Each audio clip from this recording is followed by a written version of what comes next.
Hello there, Internet, Twitter, YouTube, everybody out there in the digital world. Ginger here with another episode of Coffee Books Repeat. And today we have got one heck of a show for you.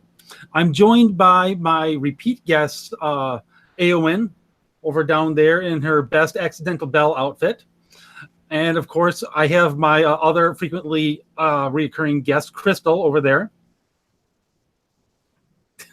And joining us today for the first time is none other than Faith Moore.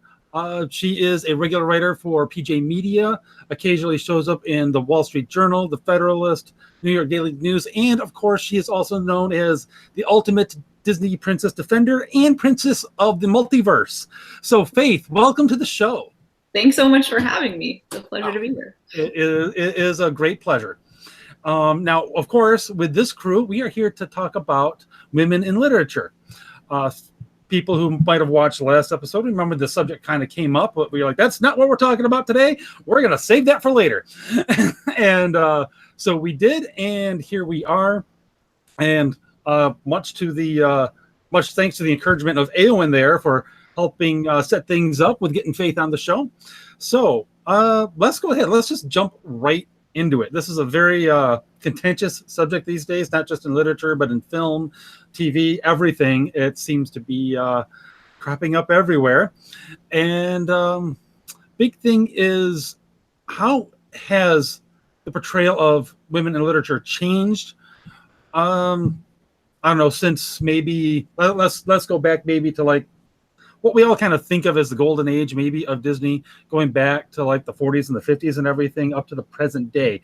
And, you know, Faith, since this is sort of your area of expertise, let's go. Well, yeah, for sure. You just mentioned Disney. So for sure with Disney, you see a shift in the way that women are portrayed. The shift, I usually mark it around like 1989, which is when The Little Mermaid came out. The Little Mermaid is a great movie, and so are the two movies that follow after that, which are Beauty and the Beast and Aladdin, and those are really great movies. But within that, you mark this shift, which I think is a shift that we see kind of across the board, also in literature and movies, since probably the 90s. Continuing on through today, which is that suddenly women have to, in some way, embody the characteristics that we would sort of traditionally attribute to men, right? So, and I think now it's come so far that we're seeing characters that are kind of,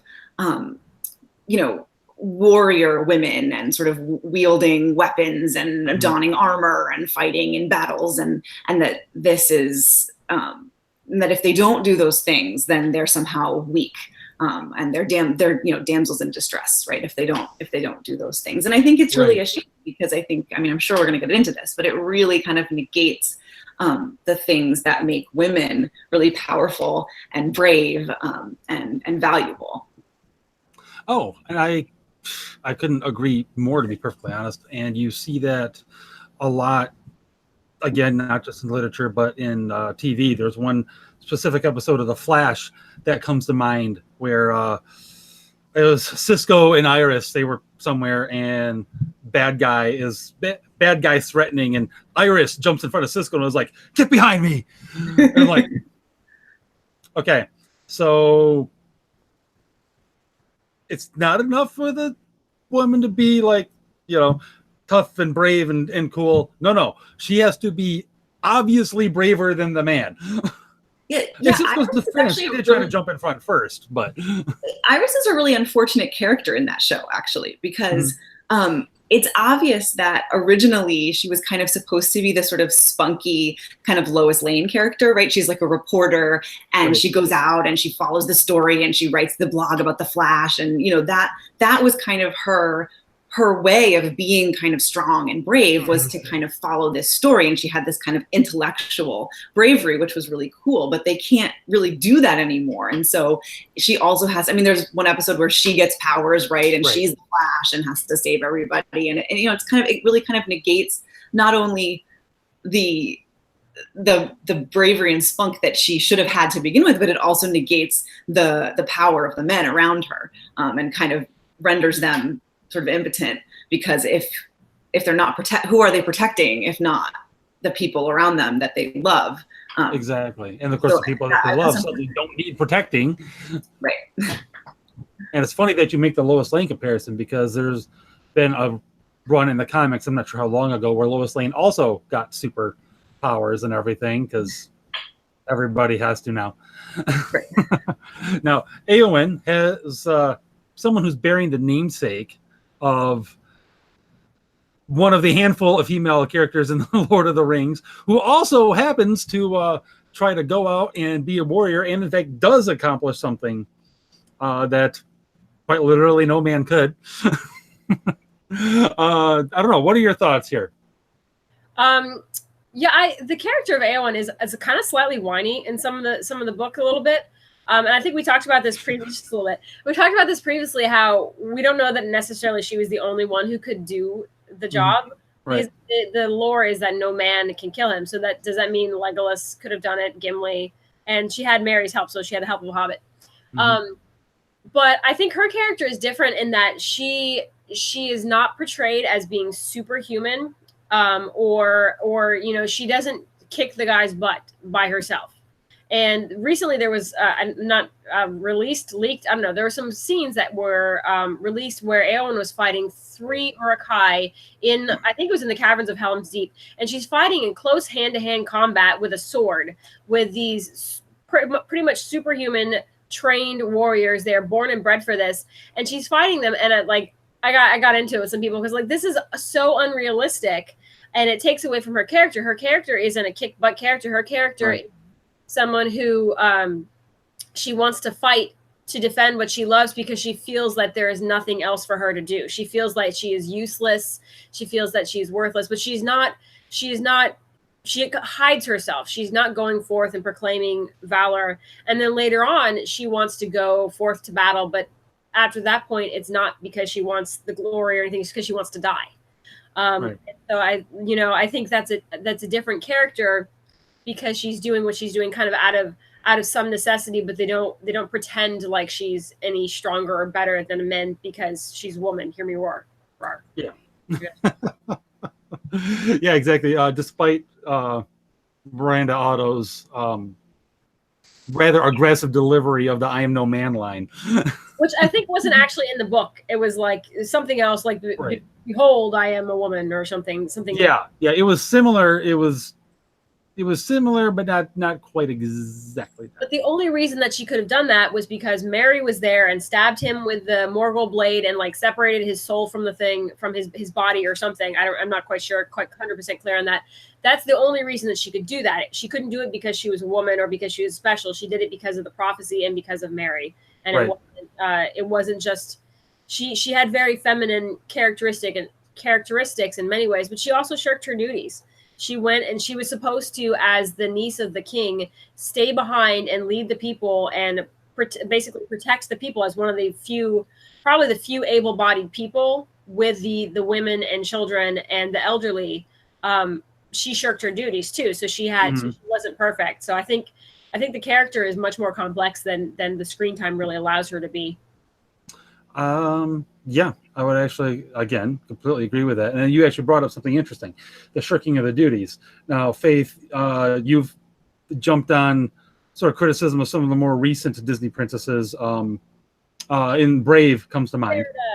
And Merida. And I hate that movie. I hate her. I've talked about this a bunch of times to people about your different perceptions of it. Mm-hmm. And some of them are like, I don't know about this. And then someone's like, oh yeah, I guess I can see it. But it's just interesting, the different reactions. And all right. Yeah. And honestly, I wanted to watch that movie before this, but I didn't get a chance to, because I would actually be tempted to push back just a little bit on it. But first let's do this, because Éowyn mentioned the shirking the duties thing, and that could be a criticism that's put forward on Merida and also on Moana.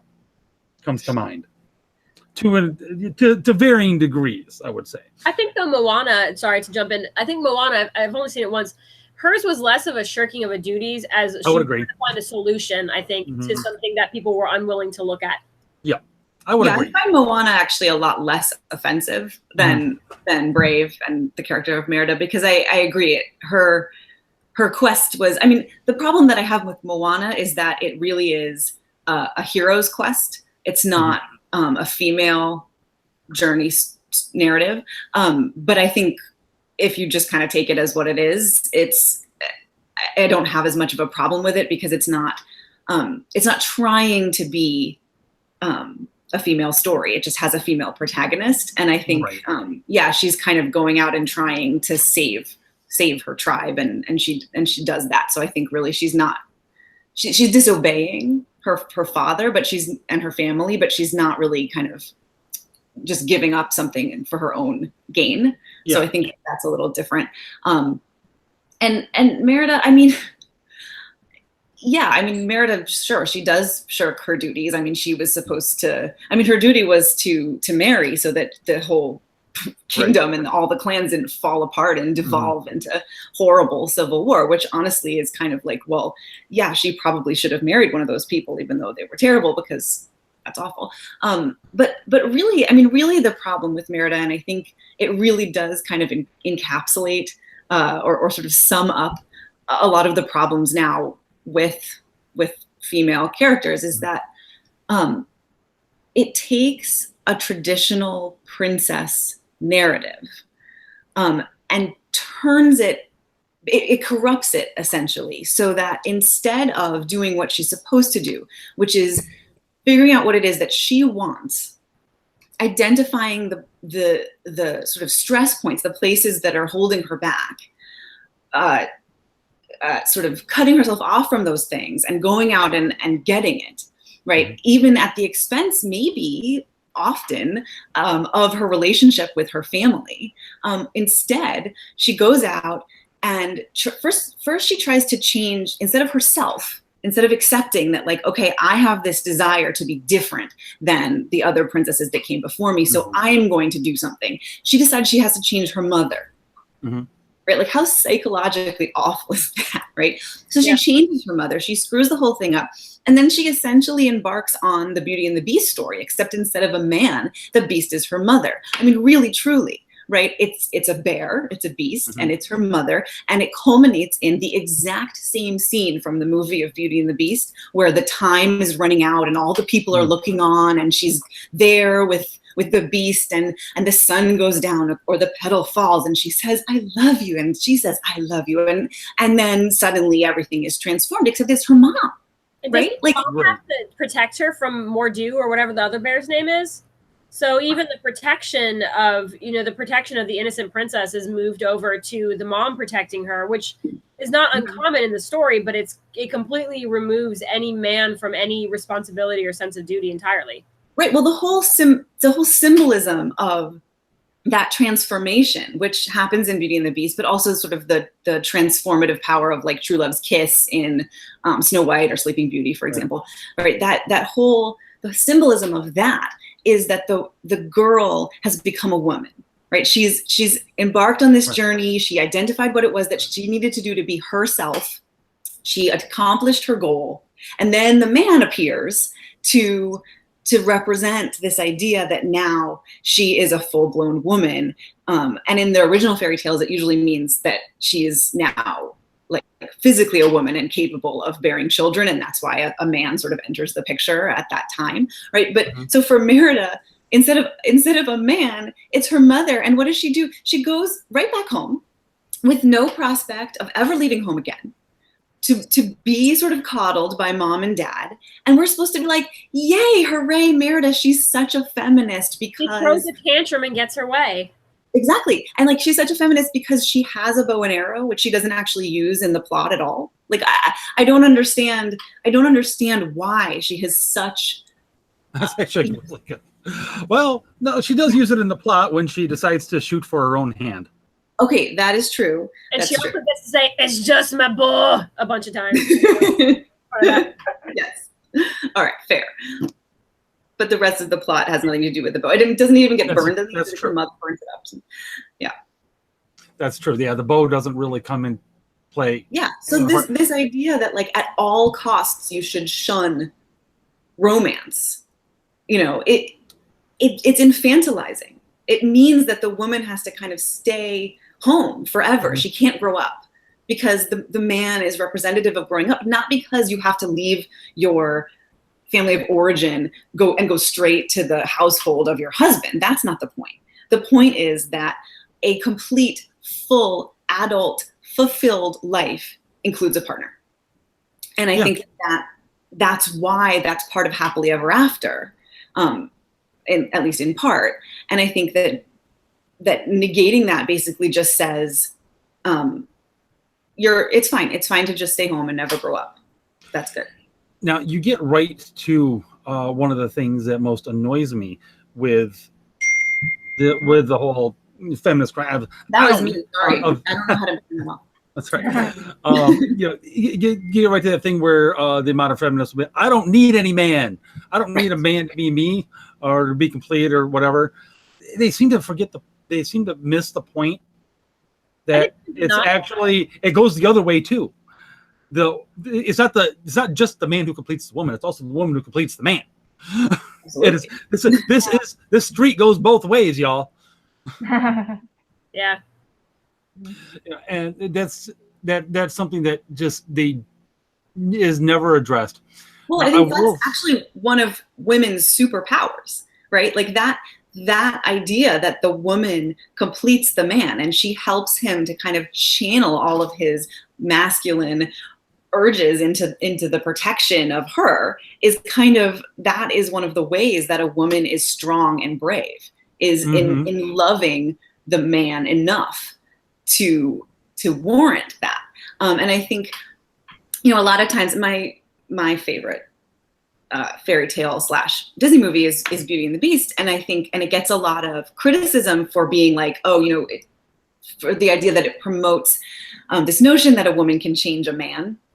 You know, if he's a jerk, but if she's just kind of nice enough and whatever. And that's actually not it at all. It's that if the man has within him the power to be a good man, then a woman, by virtue of being herself, not by changing for him or yelling at him or forcing him to change, but just by virtue of being who she truly is, and you know, like inspires the man to change. And so they each get something out of that. And I think that that's really powerful too. Which that last thing you said there, where the woman is often the inspiration for the man to change, not that she's actively trying to change him, but she makes him want to change, to be better, which is exactly what the effect of any woman should be on any man is that they're in a relationship with. That's exactly what should be happening. If you don't make each other want to be better, something is wrong. Right. Somewhere something is wrong. And you know what? By golly, I lost my train of thought. I hate it when that happens. I literally derailed myself, but I just found the tracks and switched it again. That was one of the big points that was missed again on screen with Arwen.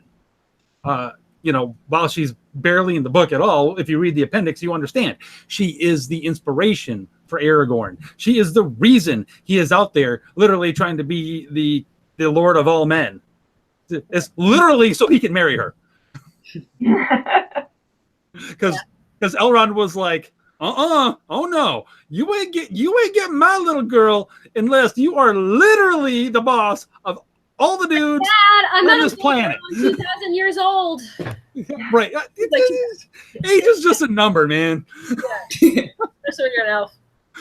Yes, at least if you once you get to be like 1,000, 2,000 years old, what's a couple hundred years difference? I mean, seriously. But now, Crystal, are you taking notes over there?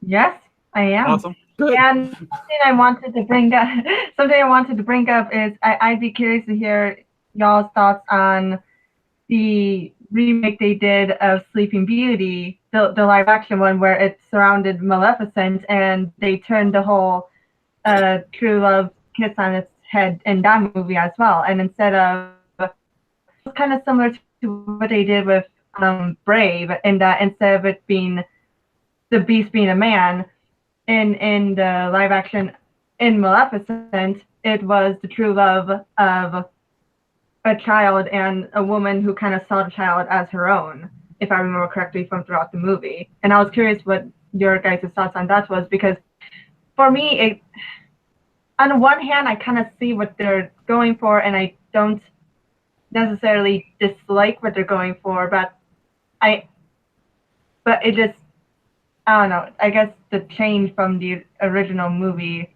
was kind of like, I'm not sure how I feel about it. So I was wondering what you guys' thoughts on that was. I can go. By all means. So that's actually, it's a trend right now, to try to rethink what true love means. And you see it, you're right, you see it in Brave, and you saw it in Maleficent, and you see it in Frozen. Frozen, yeah. And I think I just hate it. You know, I'm really not opposed to stories about different kinds of love.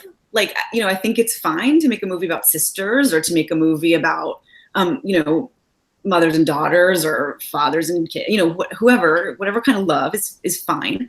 But I think that when you steal the symbolism and imagery of romantic love, and you try to place it within a different relationship, I think actually what I think is that a lot of these people, and these filmmakers in particular, don't actually understand the symbolism. Like, they just think like, oh, love, like, it's fine, there's all kinds of love, and we hate the whole like man and a woman idea, so we're going to just superimpose this notion onto a different kind of relationship. But actually, that's really problematic, because like I was talking about before, all of this symbolism of, you know, true love's kiss, and the prince coming in to save the day, and the transformation and the transformative power of love, it all has to do with growing up. It all has to do with the girl's transition from girl to woman, and that masculine influence is part of that. And so I think it really upsets me actually when they steal that concept and put it on a different relationship, because I think it means that A, they don't understand what they're talking about, and B, if they do understand what they're talking about, they're essentially saying that you can build your life on your relationship with your sister, mother, father, in the same way that you can build your life on the cornerstone of your romantic relationship with your partner. And I think that's just completely incorrect and a terrible message to send to people. They're suggesting it as a substitute for it. Right. Well, we do live in the era of, how do you pronounce it? Sologamy? Is that the right pronunciation? Yes. So we do live in that era. It's 2018. It's about time, I guess. Given the current year, the current thing should be, except I don't know. Yes, indeed. Now, a lot of the stuff that's going on with modern women in literature, and you know what? Let's actually get down. Let's actually bring it back to actual just literature a little bit, and I'm going to use the term literature loosely, because back in the 90s, there was a big trend in comic books to create the badass chick. You had some characters that are still somewhat resonant today, especially Lady Death, Vampirella, and She. They were all characters that, for various reasons, were badass. One of them was Vampirella was a vampire from like a planet of vampires, essentially. Lady Death was, I forget exactly what she was, but supernatural in some way. And she was just pissed off. and she was a badass martial artist and ran around killing everyone who killed her father or something like that.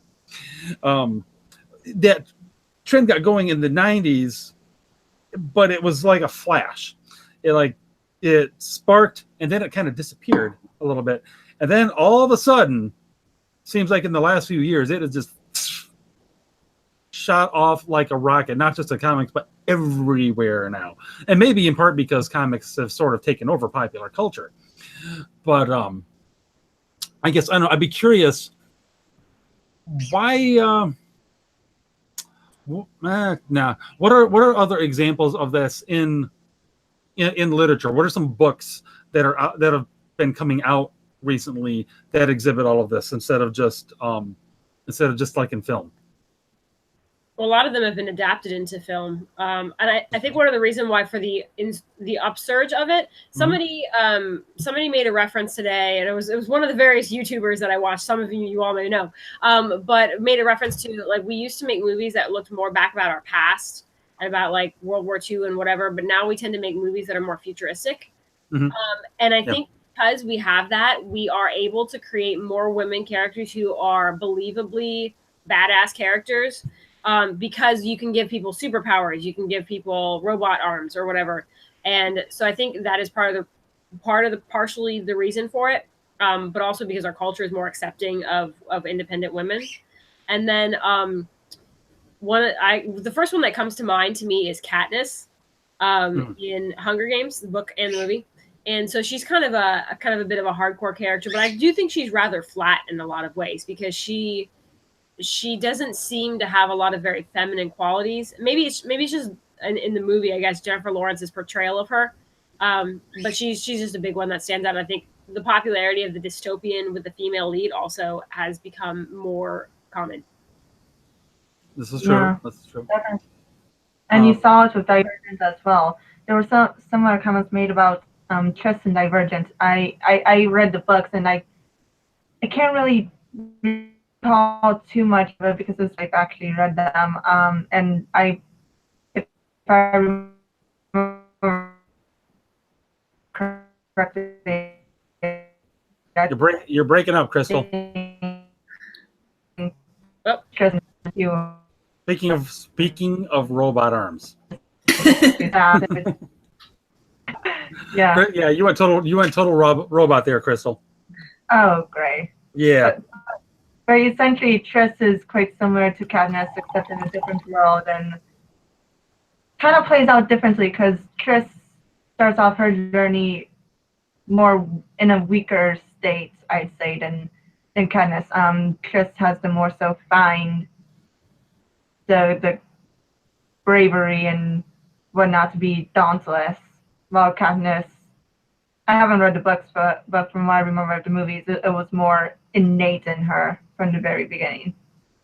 I think Triss also, and it's been a long time since I've read them too, Triss also, she seemed to have more of an attraction to the guy with four or whatever his name is. She seemed to have, the attraction between the two characters seemed more organic and natural, whereas Katniss, it seems like her limited attraction to Gale seemed to be more like an obligation because they were childhood friends and had something, like, it wasn't very deep. And I think the characters were not terribly deep overall. And her attraction to Peeta is because she feels sorry for him, and not necessarily because he's won her over or anything like that, or because he's protective or whatever. And it's more complicated than that, but that is something that comes to mind. One thing I will say about Katniss is she doesn't survive by being just as big and strong and badass as anybody else. Yeah. She survives by her wits. That's true. While she isn't necessarily the most feminine woman on the planet,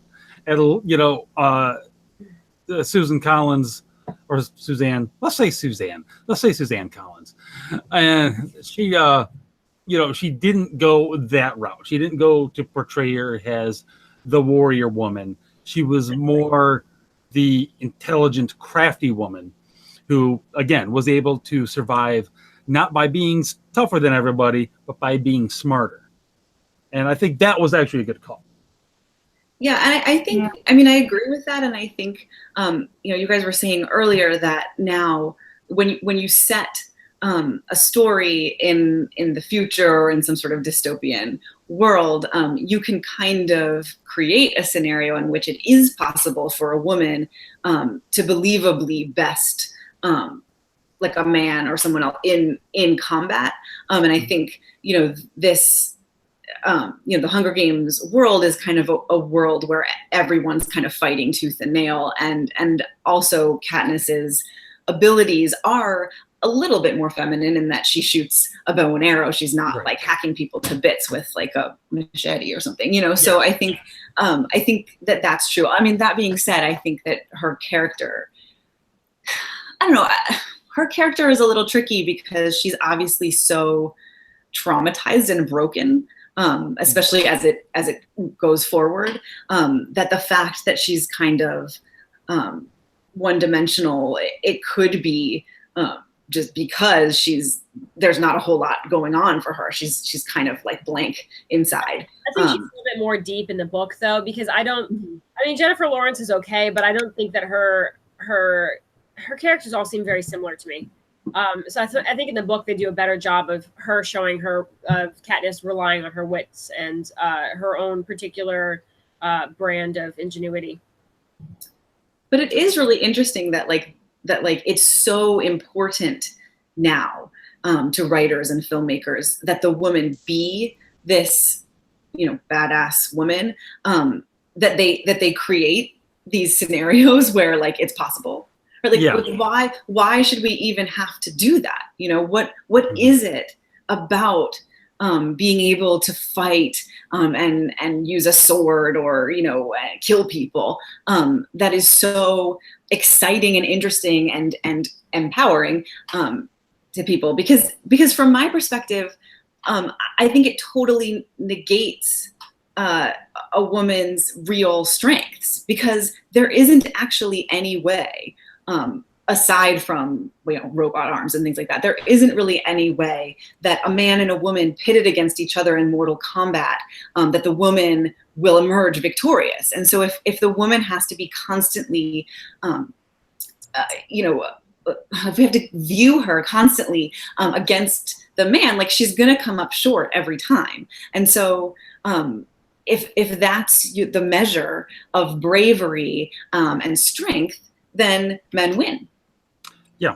Maybe it's they're in denial because maybe they don't want to admit that really women. I mean, like Eric could beat me arm wrestling through the screen. Okay, I'd lose. I don't think maybe there could be the possibility that people don't want to admit or acknowledge. It's kind of like, when you see somebody who's maybe a little bit more chunky than necessary, and they say real women have curves. Well, no, that's in denial. So I don't know. Maybe there's a denial kind of element to it of saying, women can be as good because they don't want to acknowledge that women aren't physically as strong as men.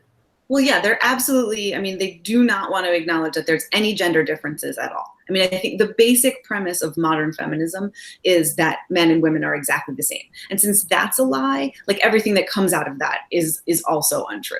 And so I think that it really does come out of this idea of like trying to convince people that, first of all, that the standard is a male standard, which is ridiculous for feminism. But feminists now want us to believe that the standard for greatness is a male standard. And the reason for that is they've confused the fact that men sort of have power with that's what power equals. It equals all the things that men are. And so instead of saying like, no, look at all the things that women are, let's celebrate those things too, they say like, oh, men have all the power, we want the power, so we have to do all the things that men do. And that's actually logically insane.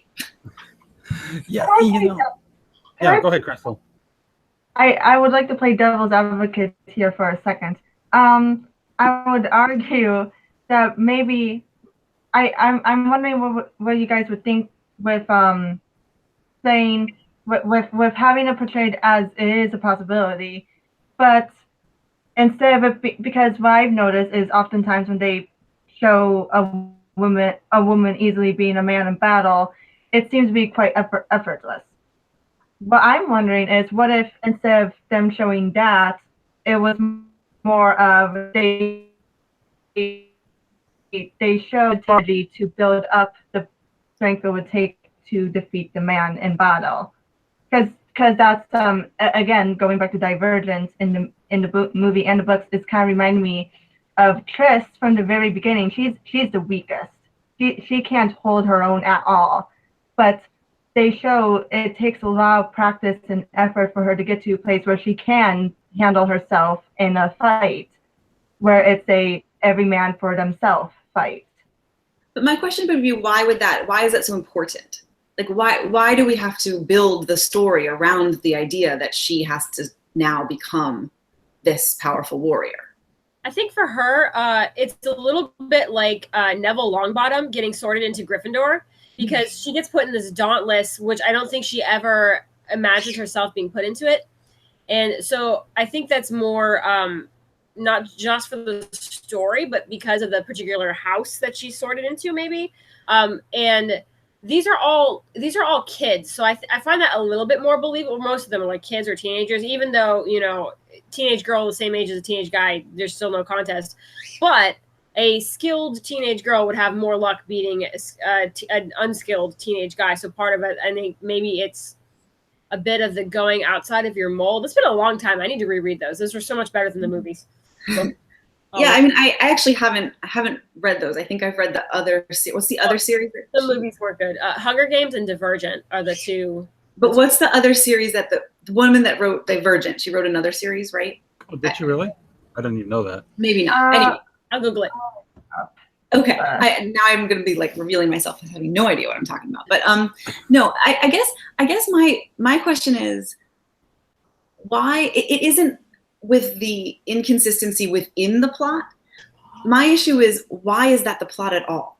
Why are all these authors creating these stories in which the way that the woman has to prove herself is to become a warrior? So like within that story, I haven't read it, but within that story, maybe it makes a lot of sense, right? Maybe it makes a lot of sense that she, was weak, and then she gets kind of sorted into this house and she has to prove herself, and that's great. And maybe it's really fulfilling within the context of that plot. But my question is, why? Why do we have to have that plot? Why is it so important that these stories get out there in the world right now? Well, and you get, again, right to something that I've noticed is it's not so much that it's any one particular story that, let's say, get on our nerves. It's not just having, a Frozen necessarily, or a Brave, or a insert whatever here. It's that it's everything. It's that it's everyone is doing. It's that it's such an overwhelming trend, and the tropes aren't just. It's not that the tropes are just tropes. It's the tropes are designed specifically to counter other tropes.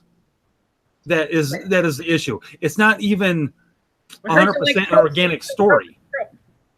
You know what I mean? It's not the stories aren't even necessarily organic.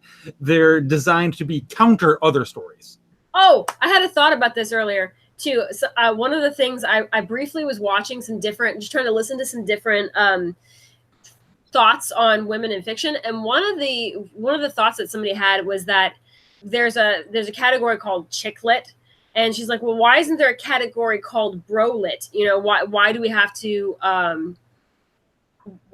actually go and create this category, basically?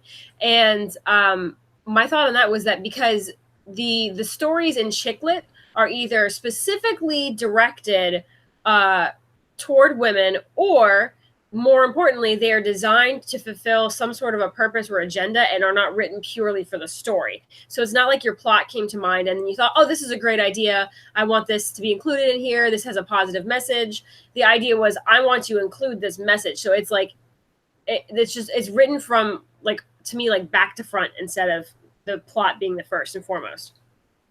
Yeah, I really agree with that. And I think, back to Disney movies for a second, I think like you really see that there where after, in the like mid to late 90s, you suddenly see them starting to refute ideas in these movies that were actually never there in the old movies, but they're just these kind of like ideas that people have about, you know, maybe Cinderella or Snow White or whatever, that that suddenly, you know, you've got, for example, like Jasmine stomping around being like, I am not a prize to be won. You know, you can't decide who I marry. It's like, what other Disney princess had their husband like decided for them? They all pick their husband. Like, so this idea that like there are these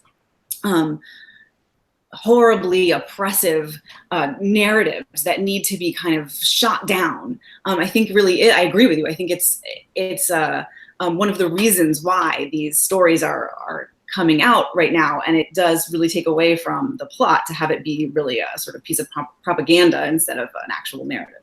Mm-hmm.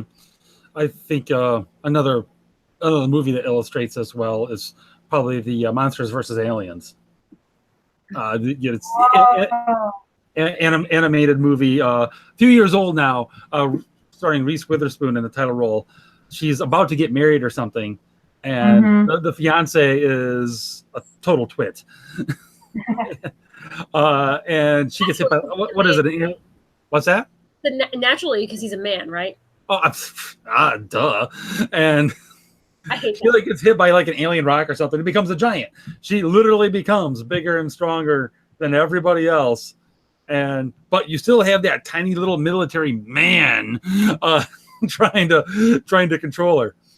It's like, oh, the metaphors aren't very subtle here, are they? I don't know. I mean, and that's a few years old now. That's when this trend was really starting to take off and come in and become the ubiquitous cultural force that it is now. That was when it was so kind of like, you know, it's a story here, it's a story there, whatever, fine. You know, sometimes men are idiots, so that's just fine. You know, because hey, I'm a dude, I can admit sometimes I'm an idiot. This happens. But, you know, now it has become a thing where it's all the time and it's everywhere and it's just bloody annoying.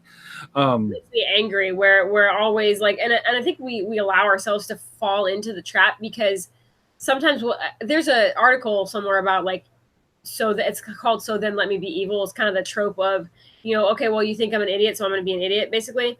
And I think we allow ourselves, and we allow as a society, you know, so many television programs especially, and I don't know about literature as much, in a lot of stories the parents aren't there because kids with parents don't really have adventures, or they need a motive to have something, you know, I want to protect myself so I don't die defenseless like my mother, or I need to go find my father or whatever. So that a lot of times the parents aren't there, but in a lot of TV shows you get the milquetoast dad who can't do anything right, and the competent mom who does everything and is intelligent and witty and on top of things, and usually thin and healthy and active, and the dad is a fat slob. And I think too, we do ourselves as a society, not just in our entertainment consumption, but as a society, we go, okay, this is what men and women are supposed to be like. So we reinforce that in our own lives sometimes. Mm-hmm. And I think that's kind of, those roles are basically the opposite of what we're supposed to be in a lot of ways. Not that women can't be direct, but I don't think it's what's normal or healthy, you know? Right. Mm-hmm. And just to bring it back to just the world of story, the world of the characters and everything. Chris and I had this conversation a couple months back when I watched a Netflix movie. I was like, hey, this is actually a good example of a strong female character. And Crystal shot back. She's like, what do you mean strong female character? Just a strong character. Shut up. Basically. And I was like, okay, you know what? You're right. And it's true. What's that? It drives me nuts. It's true though, and it honestly kind of drives me nuts that we have to make this distinction of a strong character and a strong female character. It's like, no, they're just a strong character, because a character. It bothers me because it's like it to me it kind of sounds like, okay, there has to be like specific factors met in order for a female character to be considered strong, and usually it's a strict set of rules that need to be in place. Like she needs to be like this, like that, and like that, and like that. And I always find out it doesn't make sense to me personally because, as a writer, characters shouldn't have to follow a set of characteristics in order to be a strong character. Because to me, a strong character is a three-dimensional character that feels real and whatnot. Mm-hmm. So, and in my opinion, a strong female character should be a character who happens to be female, who can be strong or weak or feminine or more masculine, into science or into fashion. Like they shouldn't be for set of characteristics in order to be considered strong. And even then, just because they don't need to be categorized as a strong female character, they're just a strong character because they're well done. Mm-hmm. You don't need to separate these types of characters. There's no need. Especially since if we keep going down that road, I'm going to start demanding, petitioning, boycotting people until I have a ginger doctor. I'm serious. He's even expressed his desire to be ginger on the show. You are denying the doctor his wishes. They have a female doctor or they have a ginger doctor. I guess that shows what they think about gingers. I think so. I think it does. Straight up second-class citizen here. I mean, come on. How many gingers are there in okay, there's Newt Scamander is kind of ginger. We've got the Weasleys. And then Weasleys, but they totally, I just realized in watching that other thing earlier that they shortchanged Ron and that's another thing, they gave Hermione some of Ron's lines and they took away some of his stuff in the book where he's like turning point moments where he is the strong character and he's defending and stepping out, and they don't show that because they gave it to Hermione and don't give her the weaknesses that she had before and blah, blah, blah. Well, I think really one of the issues here is what is the definition of strong? Yes. Because I think you're absolutely right that a strong character can mean just a character that is really believable and likable or not likable or interesting and that you really want to, that feels real to you. And inspires, an emotional connection or whatever it is. But I think these days when people are talking about a strong female character, what they mean is a female character that acts like a male character. And that is a good thing in this lingo, right? That a strong female lead is a female lead who behaves in a way that a male lead would. And I think that in that sense, the reason that we have to identify female in there is because she's actually not acting in a way that is realistic at all. And so we have to sort of say like, oh, well, she's a really strong female lead because, she kicked that guy in the face. But it's like, why, that doesn't feel strong to me for a woman. I mean, if a man randomly kicked someone in the face, that wouldn't feel strong. That would feel like wantonly violent. Men are strong in that way because women are weaker. And so a man's bravery is tied to his physicality because since he can rescue the girl, and if he does, then he's brave. And if he doesn't, then he's a coward. And so I think for women, that's not true. A woman can't sort of like jump into a conflict between two men and save the guy. That's not going to happen in real life, And so her bravery and her strength isn't tied to her physicality in the way that a man's is. And so I think that it's the definition of strength that's the problem. Right. We've brought into the definition of love. We've narrowed the definition of strength, and I think our stories are suffering for it. And not just our stories, but things far beyond that. But now we're getting close to the hour here. And one thing I wanted to there's two things I'd like to address if we have time. One is what would be Faith a good example of a female character from back in the day that does in fact exhibit a strong female character without turning her into a man? I'm going to go with Jane Eyre. Okay. First of all, that's my favorite book of all time. And it is not an accident that my favorite fairy tale is Beauty and the Beast, and my favorite book is Jane Eyre, and my favorite musical is Phantom of the Opera, because this is all the same story. It's the story of whether or not a woman can be secure enough in herself and herself to inspire the bravery and protective instincts of the man. Right. And so I think, in Jane Eyre, you see a person who is really like the lowliest of the low, right? She has no power and no money and no, she's kind of this orphan, right? And she comes to this place and she falls for this man. And the man has all the power and all the money and all the, trappings of male power or whatever.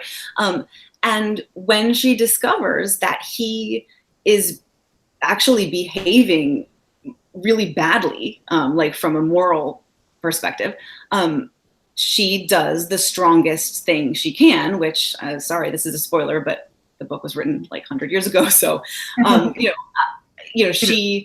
she does the strongest possible thing she could do, which is that she leaves him. Not because like, oh, a woman doesn't need a man, but because the man in that point in the story is behaving badly. He isn't channeling his baser instincts in protection of her. He's actually acting on all of his base instincts in order to be with her. And so she leaves and off she goes, and it costs her desperately, like she's on her deathbed essentially because of it. And that causes him to rethink what he has done.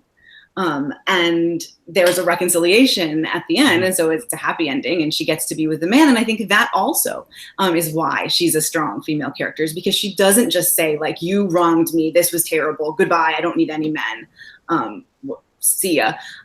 She does go back to him at the end because he is her home. That connection is real and true, and they love each other, and it's important. And if she hadn't gone back, the story would have made no sense at all. Like, why tell this story if she doesn't go back? So I think she really is a strong character because the point of her strength is that she just maintains her integrity and the truth of who she is throughout. And I think that that's really strong. Oh, yeah, absolutely. And I love what you said about what's the point of telling the story unless she goes back? Because otherwise, how else does it end? She goes off because someone else's governess. Right, a spinster lady. She marries St. John Bevers and goes off to India or wherever he wanted to take her. Right, dies alone with cats. I mean, come on. I had a question. We talked about the hero's journey as a specific thing to a male character. What would we say the heroine's journey is? If we're narrowing it down into a pattern. Yeah, so I sort of equate the hero's journey, and then the parallel would be the sort of princess narrative in a fairy tale.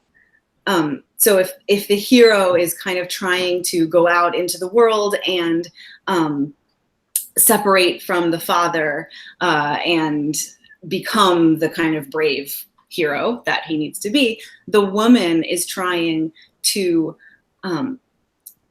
also is trying to separate from a mother figure. Often it's a sort of evil mother figure to represent that bond that we were talking about that they celebrate in Brave, to show that bond is actually it's actually a fetter. You have to break that bond in order to grow up. And I think the woman's journey is about discovering who that inner person is that I was just talking about, like with Jane Eyre, and it's true for Belle and for other characters, who that person is first. So she does that first, and then she finds a man to share her life with, to create a family with. I mean, I think for women, it's all tied up in family, because women have a superpower, which is that they can create the next generation of human beings. Mm-hmm. Right. So I think that's part of it, is that she has to find, she has to find her home base. And it begins with figuring out who she is, then she has to find the partner, and then she creates new life. And so I think that's her journey. I think so. And again, you get right to something important. There is something that any woman, barring medical difficulties, can do that literally no man can. Literally none. I mean, you can find examples of, you can go throughout history and everything, and you can find examples of women doing pretty much everything that a man can do. And very, depending on the thing, it's rare. It's unlikely, whatever. But you can find your examples. They're out there. In fact, there's an example of some Mongolian woman or something who could like out wrestle, like, at least according to the stories, could theoretically out wrestle like any dude. She wouldn't accept a suitor unless he could actually beat her. Again, rare, freak of nature sort of thing, but that just makes the story all the cooler. And, supposedly women with higher testosterone levels are more likely to commit a crime, or the other way around. The women who commit crimes tend to have higher testosterone levels. I don't remember where I read that. I'll buy that. Yeah. I mean, just based on who normally is committing crimes anyway. It seems reasonable. But again, you cannot find, throughout history, you cannot find, all right, other than certain corners of the internet in the last couple of years, you cannot find a single example of anyone so much as claiming that any man is giving birth to anyone. So, yeah. The man who you will literally always have that one over us. Yeah. Right? And it means that we have to protect our bodies in a way that men don't have to do. Right? This is very true. It's the reason why we can't go out and fight. Because even if we could, our death actually is worse in the grand scheme of things. Yes. Than a man's death, because our bodies actually produce life. And so we have to protect them, and the men in our lives have to protect us so that we can continue the line, right? Yeah. Right, exactly. Now, because no matter what, literally the future of the next generation depends on women. It really does. Obviously depends on men too. Yeah, but you that's can how things work. repopulate with fewer men. What's that? You can repopulate with only a handful of men and a bunch of women. You can't go the other way around. That's true. That's true. Not so well. Good point. But the other thing I wanted to get to, and it's something that is frequently missing from these conversations, although I think we've kind of touched around the edges of it all throughout, is are these newer stories, the badass warrior woman stories, are they objectively worse stories, or are they just different stories? Like in another 10 years, when we've all been inundated with this, will everybody just be like, oh yeah, that's just how we do it now? I think they're objectively worse because they're dishonest. I think that they don't tell the truth about human beings. And I think that that's a story's job. I think that's literature's job, is to tell the truth about people. Not necessarily that it has to be a true story, or that the things that happen in the story have to be things that could actually happen in real life. But I think that it has to ring true for the characters and for sort of life and morality and things like that. And I think these stories where the goal of a woman, like a woman's goal, is to become this kind of warrior character, and that she isn't strong or powerful unless she does, I think is dishonest. And I think it sends a message that isn't helpful to people, and I think that it just doesn't ring true. And so I think that makes them objectively worse stories.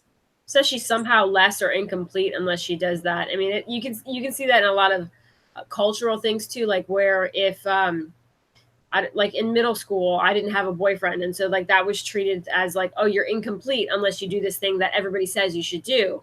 And I know that's not quite the same thing as being the warrior there, but it's true. It's like saying you are incomplete, you're imperfect unless you do things exactly the way we want you to do, unless you are exactly the kind of woman we want you to do, you're not a valid woman, basically. Right. And gosh, that gets into a whole nother string of thought that you could follow, where we've compartmentalized everything so much that there's this there are very narrow definitions now of what you are supposed to do to be X. If you don't do Y, you definitely are not X, and you have no hope of being X ever. That's a whole mess, and that's frankly, that's a whole nother topic for another time, because we are just about out of time here. Again, Faith, thanks a lot for coming on the show. Thanks for having me. This is super fun. It has been a blast. And before we go, I noticed something on your blog. What's the web address of? Oh, I'm faithkmore.com. faithkmore.com. Mm-hmm. Okay, now I noticed something there. It's called Saving Cinderella, and there's not much there right now, but there is more coming. Yes. Well, what is this about? Much as you can tell. I'm unfortunately, I'm not going to be able to answer that question for you, but it's still a big secret. But you keep checking back to the website. Hopefully, in like a month or so, I'll come back. But I have a big surprise to reveal. And on my website, there is a tab called Saving Cinderella, where I'll be sort of posting updates about that. But at the moment, I have absolutely nothing to share about Fair enough. Would I be right in assuming that it's some sort of attempt at a solution to these trends? Yeah, sure. Okay. I think so. Okay, that's fair. Okay, well, good. That little bit. All right. Well, all right. So faithkmore.com, and you can follow her at Faith K. Moore on Twitter. And of course, thank you again for joining me, Éowyn and Crystal. It has been, as always, a ton of fun. And so thanks everyone for watching. You can still comment over on the YouTube channel, and you can follow me on Twitter at Gingerman Editor or Gingerman Editorial. I can never remember which one it is. Your Twitter is editor. Your Twitter is editor, and your other one is editorial. Thank you, Éowyn. Éowyn knows my Twitter better than me. Also, hi, Rosie. My friend Rosie's watching. Oh, awesome. And you can follow Éowyn at Éowyn_the_fair, and Crystal at Crystal with 3 capital I's at the end. So once again, thanks for watching. Like, share, subscribe, all those words that you hear all the time, and tune back in a couple of weeks for another episode.